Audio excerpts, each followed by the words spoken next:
Aujourd'hui, nous étudions la première moitié du psaume 22. Le passage d'aujourd'hui dit que lorsque le Messie Jésus viendra sur cette terre, il subira de telles souffrances qu'il semblera être abandonné par Dieu et ne pas recevoir d'aide. Cependant, il dit aussi que la passion de la croix est un ministère où Dieu est présent et qu'il accomplit souverainement. Il parle également de la douleur et de la tristesse de la passion de la croix du Messie Jésus. Alors, que dit-il? Aujourd'hui, nous allons examiner cela et partager la grâce. Tout d'abord, le passage d'aujourd'hui dit que lorsque le Messie Jésus viendra sur cette terre, il subira de telles souffrances qu'il semblera être abandonné par Dieu et ne pas recevoir d'aide. Dans le psaume 22, versets 1 à 2 du passage d'aujourd'hui. Il est dit, mon Dieu, pourquoi m'as-tu abandonné, et pourquoi t'éloignes-tu sans me secourir, sans écouter mes gémissements? Mon Dieu, je crie le jour, et tu ne réponds pas, la nuit, et je n'ai point de repos. Mon Dieu, pourquoi m'as-tu abandonné, et pourquoi t'éloignes-tu sans me secourir, sans écouter mes gémissements? Ces paroles montrent l'image du Messie Jésus priant alors qu'il est mourant sur la croix, versant son sang. En ce sens, la première personne je qui apparaît ici désigne le Messie Jésus qui meurt sur la croix en versant son sang. C'est-à-dire que lorsque le Messie Jésus viendra plus tard sur cette terre en prenant un corps de chair, il subira de telles souffrances qu'il semblera être abandonné par Dieu et ne pas recevoir l'aide de Dieu. Alors, qu'est-il advenu de cette parole prophétique? Nous voyons que cette parole prophétique s'est accomplie telle qu'elle à travers Jésus, environ 1000 ans après que cette parole a été proclamée. Dans Matthieu 27, verset 46. Il est dit, et vers la 9e heure, Jésus s'écria d'une voix forte, Élie, Élie, lama sabachthani? C'est-à-dire, mon Dieu, pourquoi m'as-tu abandonné? Élie, Élie, lama sabachthani? C'est-à-dire, mon Dieu, pourquoi m'as-tu abandonné? Mon Dieu, pourquoi m'as-tu abandonné? C'est une question rhétorique. Elle n'attend aucune réponse, mais souligne plutôt la réponse attendue. Alors, quelle est cette réponse attendue? Non, pourquoi Dieu permettrait-il de telles souffrances au Messie Jésus? Enfin, pourquoi Dieu ignorerait-il et abandonnerait-il le Messie Jésus qui subit de telles souffrances? C'est pour accomplir et réaliser l'alliance de rédemption conclue avant l'éternité, afin de nous sauver, nous les hommes qui sommes tombés dans le péché, la mort et la destruction. En d'autres termes, la passion de la croix du Messie Jésus lui-même est la volonté et le plan de Dieu. Par conséquent, même si le Messie Jésus lui-même souffre et gémit tant sur la croix, Dieu agirait comme s'il s'éloignait, comme s'il n'écoutait pas ses gémissements. C'est-à-dire qu'il le laisserait mourir sur la croix en versant son sang. Mon Dieu, je crie le jour, et tu ne réponds pas, la nuit, et je n'ai point de repos. Par conséquent, parce que le Messie Jésus lui-même connaît très bien toutes ces situations et raisons, il ne se plaint pas et ne murmure pas du tout sur la croix, il ne se décourage pas et ne désespère pas, mais il exprime plutôt une confiance et une intimité absolue envers Dieu. Ici, ce terme mon Dieu est utilisé de manière répétée 3 fois dans les versets 1 et 2, exprimant très bien la confiance et l'intimité du Messie Jésus envers Dieu. C'est une prière qui pourrait se traduire par « Oh mon Dieu, mon Dieu, mon Dieu. Je sais bien que mourir sur cette croix en versant mon sang est ta volonté, ton plan de salut est l'accomplissement de l'alliance de rédemption. Oh mon Dieu, mon Dieu, mon Dieu. À travers cela, manifeste ta gloire et ta puissance, et sois glorifié. De plus, ici, je crie le jour et la nuit je ne me tais pas mais tu ne réponds pas indique que la volonté de Dieu de sauver son peuple choisi avant l'éternité est si ferme qu'elle ne sera pas ébranlée. C'est-à-dire que, quel que soit le prix élevé que Dieu doive payer, il sauvera certainement son peuple choisi avant l'éternité de ce péché, de la mort et de la destruction. En fait, ce plan de salut de Dieu apparaît également très bien dans l'Ancien Testament. Dans le passage d'aujourd'hui, psaume 22, versets 3 à 5. Il est dit, pourtant tu es le Saint, tu sièges au milieu des louanges d'Israël. En toi se confiaient nos pères, ils se confiaient, et tu les délivrais. Ils criaient à toi, et ils étaient sauvés, ils se confiaient en toi, et ils n'étaient point confus. Pourtant tu es le Saint, tu sièges au milieu des louanges d'Israël. Cela parle de quel genre de personne est notre Dieu.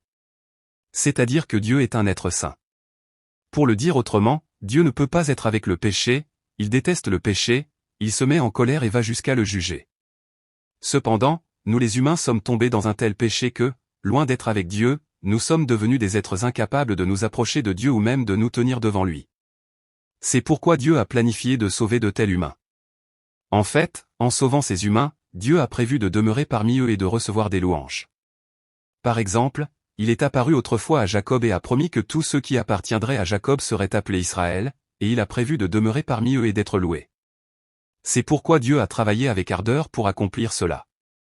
Ainsi, la mort sur la croix de ce Messie Jésus est un événement qui se produit dans le cadre d'un tel plan de Dieu. C'est-à-dire que la mort sur la croix du Messie Jésus est le plan de Dieu pour sauver son peuple choisi avant l'éternité, pour demeurer parmi eux et recevoir des louanges. Cela peut être bien compris à travers tous les plans de salut de l'Ancien Testament. En toi se confiaient nos pères, ils se confiaient, et tu les délivrais. Ces paroles rappellent l'événement de l'Exode. Cependant, cette illustration est une expression métonymique qui représente tous les plans de salut de Dieu apparaissant dans l'Ancien Testament. C'est-à-dire qu'elle représente tous les plans de salut de la Bible, comme dans Genèse 3h15 qui dit que le Messie Jésus viendra comme la descendance de la femme, et dans Genèse 12 qui dit que le Messie Jésus viendra comme la descendance d'Abraham. Ici, l'accent est mis particulièrement sur l'événement de l'Exode. Quoi qu'il en soit, Dieu sauvera son peuple, c'est-à-dire le peuple d'Israël, du péché, de la mort et de la destruction, tout comme lors de cet événement de l'Exode. C'est exact. Lors de cet événement de l'Exode, lorsque le peuple d'Israël a gémi et crié sous les travaux forcés de Pharaon, roi d'Égypte, nous pouvons voir que Dieu a sauvé ce peuple par son serviteur Moïse. Tout comme cela, Dieu sauvera son peuple du péché, de la mort et de la destruction par son serviteur le Messie Jésus, quand le temps sera venu. Mais ici, on voit l'expression nos pères. Alors, pourquoi Dieu le Fils, ce Messie Jésus, appelle-t-il le peuple d'Israël de l'époque de l'Exode nos pères, c'est-à-dire nos pères ou nos ancêtres? La raison en est que le Messie Jésus viendra sur cette terre en prenant un corps de chair comme descendant d'Abraham et comme fils de David. Ils criaient à toi, et ils étaient sauvés, ils se confiaient en toi, et ils n'étaient point confus. Ces paroles disent encore une fois que si l'on croit et se confie en ce Messie Jésus, on sera sauvé et on n'aura pas honte, tout comme ses ancêtres de l'époque de l'Exode ont crié à Dieu, ont été sauvés et n'ont pas eu honte. C'est-à-dire que si l'on croit, se confie et s'appuie sur le Messie Jésus, on sera sauvé et on échappera à cette mort éternelle, à l'étang de feu de l'enfer. Ainsi, Dieu est celui qui se réjouit et prend plaisir à demeurer parmi le peuple d'Israël et à être glorifié en le sauvant. C'est précisément la raison pour laquelle le Messie Jésus doit mourir sur la croix en versant son sang. C'est-à-dire que la mort sur la croix du Messie Jésus, versant son sang, est la volonté de Dieu, son plan de salut et l'accomplissement de l'alliance de rédemption conclue avant l'éternité. En d'autres termes, le Messie Jésus n'a pas été abandonné par Dieu, et sa prière n'est pas restée sans réponse. Au contraire, la mort sur la croix du Messie Jésus est uniquement la volonté de Dieu, son plan de salut et l'accomplissement de l'alliance de rédemption pour sauver le peuple de notre Dieu du péché, de la mort et de la destruction. Deuxièmement, le passage d'aujourd'hui dit aussi que cette passion de la croix est un ministère où Dieu est présent et qu'il accomplit souverainement. Dans le passage d'aujourd'hui, Psaume 22, versets 6 à 8. Il est dit, « Et moi, je suis un ver et non un homme, l'opprobre des hommes et le mépris du peuple. Tous ceux qui me voient se moquent de moi, ils ouvrent la bouche, secouent la tête, recommande-toi à l'Éternel. L'Éternel le sauvera, il le délivrera, puisqu'il l'aime. Et moi, je suis un ver et non un homme, l'opprobre des hommes et le mépris du peuple. » Ici, le ver désigne des choses que les gens détestent, trouvent dégoûtantes et abominables, comme les scarabées, les coccinelles, les puces ou les punaises de lit. Parce que ces insectes s'approchent des déchets sales, ne sont pas hygiéniques, dégagent une odeur nauséabonde et peuvent provoquer de l'urticaire chez l'homme. C'est pourquoi, quand nous voyons ces insectes, nous essayons de nous en éloigner, nous les détestons et nous allons même jusqu'à les écraser avec le pied. Tout comme cela, lorsque le Messie Jésus sera sur la croix, presque tout le monde le détestera et le considérera comme abominable, comme on traite un tel ver. Non, ils le blâmeront, se moqueront de lui et le ridiculiseront. Bien qu'il soit Dieu le Fils venu sur cette terre pour les sauver du péché, de la mort et de la destruction, ils ne le reconnaîtront pas, et ils le blâmeront, se moqueront de lui et le ridiculiseront. Tous ceux qui me voient se moquent de moi, ils ouvrent la bouche, secouent la tête, recommande-toi à l'Éternel. L'Éternel le sauvera, il le délivrera, puisqu'il l'aime. Ici, secouer la tête représente l'apparence de se moquer et de ridiculiser. C'est-à-dire qu'en faisant la moue et en pointant du doigt, ils disent « Eh ! Regardez cet état. Quoi? Tu vas détruire le temple et le reconstruire en 3 jours? Quoi? Tu es le Fils de Dieu? » C'est un pur vantard et un escroc religieux. Ils crachent, se moquent et blâment. C'est-à-dire que lorsque le Messie Jésus sera sur la croix, beaucoup de gens se moqueront, blâmeront et ridiculiseront ainsi. Alors, qu'est-il advenu de cette prophétie? Dans Matthieu 27, versets 39 à 44. Il est dit, les passants l'injuriaient, et secouaient la tête, en disant, toi qui détruis le temple, et qui le rebâtis en 3 jours, sauve-toi toi-même. Si tu es le Fils de Dieu, descends de la croix. Les principaux sacrificateurs, avec les scribes et les anciens, se moquaient aussi de lui, et disaient, il a sauvé les autres, et il ne peut se sauver lui-même. Si les rois d'Israël, qu'il descende maintenant de la croix, et nous croirons en lui. Il se confie en Dieu, que Dieu le délivre maintenant, s'il l'aime. Car il a dit, je suis Fils de Dieu.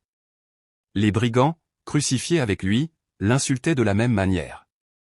Il se confie en Dieu, que Dieu le délivre maintenant, s'il l'aime. Ces paroles parlent des blâmes, des moqueries et du ridicule des gens qui entouraient Jésus lorsqu'il était sur la croix après être venu sur cette terre. Qu'en pensez-vous? Nous pouvons voir que beaucoup de gens, en regardant Jésus sur la croix, déversent toutes sortes de blâmes, de moqueries et de ridicules. Et puisqu'il se confie en Dieu et s'en remet à lui, Dieu le sauvera. Puisque Dieu l'aime, il le fera descendre de cette croix. Disent-ils en secouant la tête et en pointant du doigt. Nous pouvons constater que la prophétie du passage d'aujourd'hui s'accomplit telle qu'elle. Bien que ces paroles du passage d'aujourd'hui soient une prophétie proclamée environ 1000 ans avant que ce Messie Jésus ne vienne sur cette terre, nous pouvons vérifier que cette prophétie s'accomplit fidèlement à travers Jésus. Cependant, il est dit que la mort du Messie Jésus est un ministère où Dieu est présent et qu'il accomplit souverainement. Dans le passage d'aujourd'hui, Psaume 22, versets 9 à 11. Il est dit, oui, tu m'as fait sortir du sein maternel, tu m'as donné confiance sur les mamelles de ma mère, dès le sein maternel j'ai été sous ta garde, dès le ventre de ma mère tu as été mon Dieu. Ne t'éloigne pas de moi quand la détresse est proche, quand personne ne vient à mon secours. Oui, tu m'as fait sortir du sein maternel, tu m'as donné confiance sur les mamelles de ma mère. Ces paroles disent que c'est Dieu qui a fait sortir le Messie Jésus du sein maternel, et que c'est aussi Dieu qui l'a fait croire, se confier et s'appuyer sur Dieu depuis qu'il tétait le lait de sa mère. C'est-à-dire que toute la vie et l'existence du Messie Jésus ont été dirigées par Dieu depuis qu'il était dans le ventre de sa mère, elles ont été guidées par Dieu et sont des choses accomplies selon la volonté de Dieu. Pour le dire autrement, le fait que Dieu le Fils ait pris un corps de chair pour venir sur cette terre est la volonté et la direction de Dieu, sa vie et son existence le sont aussi, et plus encore, sa mort sur la croix en versant son sang est un événement qui se produit selon la volonté de Dieu, sa providence et son action. Alors, pourquoi dit-il ces paroles maintenant? Quelle est la situation actuelle? C'est une situation où tout le monde déverse des blâmes, des moqueries et du ridicule sur Jésus qui meurt sur la croix en versant son sang. Alors, pourquoi déverse-t-il tant de blâmes, de moqueries et de ridicule? La raison en est qu'il pensait qu'il recevait une malédiction de Dieu parce qu'il avait blasphémé et déshonoré le nom de Dieu. C'est-à-dire qu'il pensait qu'il mourrait sur la croix parce qu'il avait blasphémé Dieu en encourageant la destruction du temple de Dieu tout en se vantant qu'il le reconstruirait en 3 jours, et en se glorifiant d'être lui-même le Fils de Dieu. Cependant, la réponse de Jésus est différente. Au contraire, toute la vie et l'existence de Jésus ont été dirigées par Dieu depuis qu'il était dans le ventre de sa mère, elles ont été guidées par Dieu, et mourir ainsi sur la croix en versant son sang est un événement qui se produit selon la volonté de Dieu, sa providence et sa direction. Ce n'est absolument pas une malédiction, mais une œuvre où Dieu est présent et qu'il accomplit. Dès le sein maternel j'ai été sous ta garde, dès le ventre de ma mère tu as été mon Dieu. Au contraire, toute la vie et l'existence de Jésus ont été confiées à Dieu dès sa naissance, et depuis sa sortie du sein maternel, Dieu a été son Dieu. C'est-à-dire que Jésus lui-même s'est totalement appuyé sur Dieu dès sa naissance et a confié toute sa vie et son existence à Dieu. En fait, Jésus lui-même a connu Dieu comme son Dieu dès sa naissance, l'a servi comme son Dieu et a agi uniquement en Dieu. Il a toujours été avec Dieu, a loué Dieu et a agi en Dieu.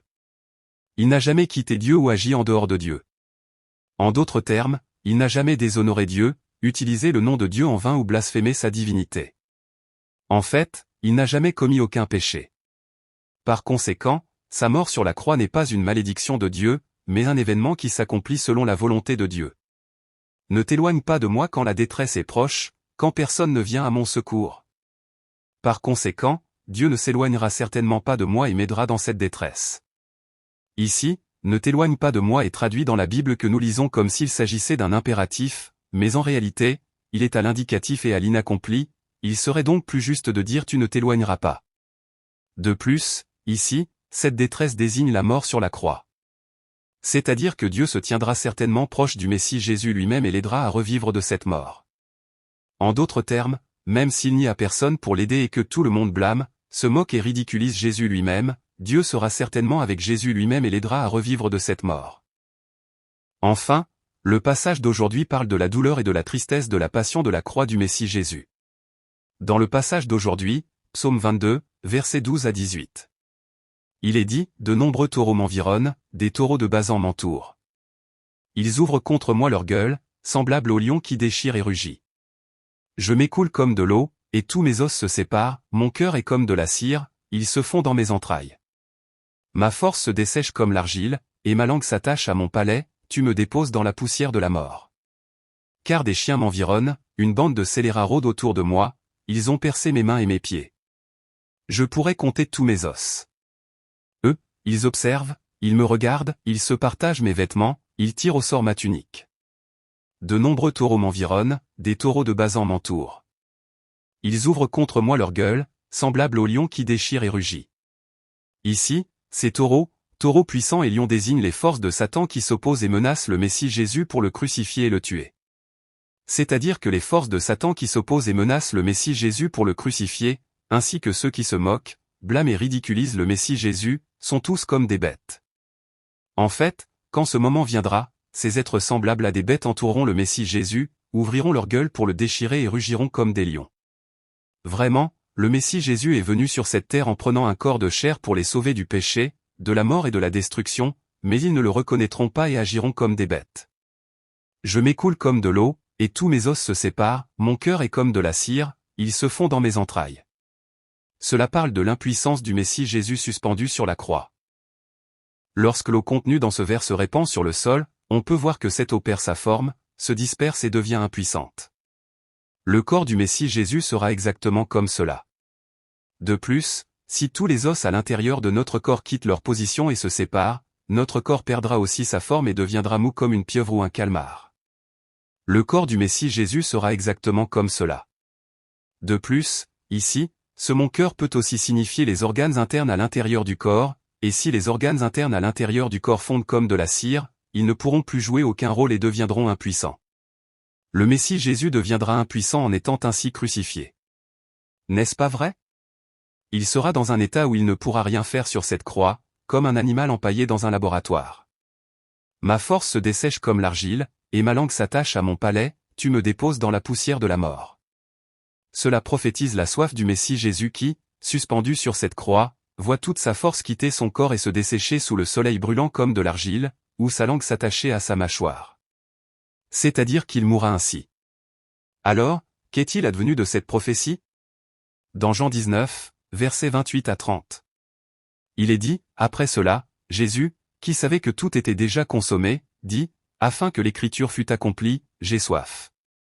Quand Jésus eut pris le vinaigre, il dit, tout est accompli. Et, baissant la tête, il rendit l'esprit. J'ai soif. Jésus avait été capturé par ses adversaires la veille, avait subi toutes sortes de moqueries et de mépris, et n'avait pas bu une goutte d'eau après avoir perdu beaucoup d'eau et de sang. Par conséquent, Jésus est mort dans un tel épuisement, une telle déshydratation et une telle soif. En fait, presque tous les prisonniers exécutés par crucifixion meurent ainsi dans un épuisement, une déshydratation et une soif extrême. Car des chiens m'environnent, une bande de scélérats rôde autour de moi, ils ont percé mes mains et mes pieds. Ici, les chiens et la bande de scélérats désignent les forces de Satan qui s'opposeront au Messie Jésus et le crucifieront pour le tuer. De plus, ici, percer signifie lion, ce qui veut dire que comme un lion déchire sa proie, ils déchireront ses mains et ses pieds. C'est-à-dire que les forces de Satan entoureront le Messie Jésus et déchireront ses mains et ses pieds. Cela exprime l'image du sang qui coule alors que les parties où les clous sont plantés se déchirent à cause du poids du corps de Jésus lui-même sur la croix. En même temps, cela parle de la douleur du Messie Jésus sur la croix. Cela montre l'image de ses mains et de ses pieds cloués sur cette croix, souffrant terriblement. Alors, plus le temps passe, plus son corps s'affaisse, et à cause de ce poids, les parties des mains et des pieds où les gros clous sont plantés se déchireront encore plus, et la douleur augmentera d'autant plus. Je pourrais compter tous mes os. Ces paroles parlent également de la douleur de la croix. Cette douleur est telle que tous les os du Messie Jésus semblent se séparer un à un, au point qu'on pourrait compter chacun de ces os séparés. Une douleur comme si tous mes os se séparaient. Tout le monde. Pouvez-vous imaginer cette douleur? S'il y a quelqu'un qui n'arrive pas bien à imaginer cette douleur, je vous prie d'aller faire l'expérience chez vous tout de suite. Essayez de clouer votre propre main sur un montant de porte avec un gros clou et de la déchirer. Alors, je pense que vous saurez vite ce qu'est cette douleur. Ainsi, Jésus a enduré cette douleur immense précisément pour nous sauver du péché, de la mort et de la destruction. Eux, ils observent, ils me regardent, ils se partagent mes vêtements, ils tirent au sort ma tunique. Cela parle de la plainte et de la tristesse du Messie Jésus. Qu'en pensez-vous? En ce moment, le Messie Jésus est en train de mourir sur la croix en versant son sang pour les sauver. Mais à quoi les gens qui l'entouraient allaient-ils s'intéresser, sans aucun intérêt pour ce salut? Ils n'allaient s'intéresser qu'à ses vêtements et à sa tunique. Qu'est-il advenu de cette prophétie? Dans Marc 15, verset 24. Il est dit, ils le crucifièrent, et se partagèrent ses vêtements, en tirant au sort pour savoir ce que chacun aurait. Ils se partagèrent ses vêtements, en tirant au sort pour savoir ce que chacun aurait. Autrefois, le vêtement était une propriété très importante. Fondamentalement, le tissu était si précieux et le prix des vêtements si élevé que les gens du commun vivaient souvent sans vêtements de dessus, portant seulement des sous-vêtements. Par conséquent, lorsqu'un prisonnier était exécuté par crucifixion, la coutume voulait que les vêtements du prisonnier soient partagés entre les soldats qui avaient procédé à l'exécution. C'est pourquoi les soldats ont tiré au sort pour se partager les vêtements et la tunique de Jésus afin de savoir qui les prendrait. Ils ont décidé par tirage au sort qui prendrait le vêtement de dessus et qui prendrait la tunique. C'est une image vraiment déplorable et triste. N'est-ce pas vrai? En ce moment, le Messie Jésus est en train de mourir sur la croix en versant son sang pour les sauver, mais ils n'ont aucun intérêt pour ce salut et ne s'intéressent qu'aux vêtements. C'est la même chose de nos jours. Tout en disant qu'ils vont à l'église, il y a des gens qui n'ont aucun intérêt pour le salut de notre Jésus, et ne s'intéressent qu'au bien, à l'argent, à l'honneur et à la popularité, ou seulement au fait de bien manger et de bien vivre sur cette terre. C'est une image vraiment déplorable et triste. En fait, Jésus regarde ces personnes depuis la croix, se plaint et est attristé. Il partage mes vêtements et tire au sort ma tunique. Jésus. Merci. Je te suis reconnaissant. Je t'aime. Je te remercie d'être venu sur cette terre il y a 2000 ans, d'être mort sur la croix en versant ton sang, d'avoir payé pour tous nos péchés, d'avoir fait de nous le peuple de Dieu, les enfants de Dieu, et de nous avoir guidés pour que nous puissions entrer dans ce royaume des cieux. Reçois éternellement des louanges à travers nous, et sois glorifié.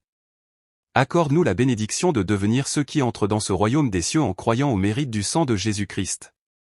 Je bénis et je prie au nom de Jésus. Amen.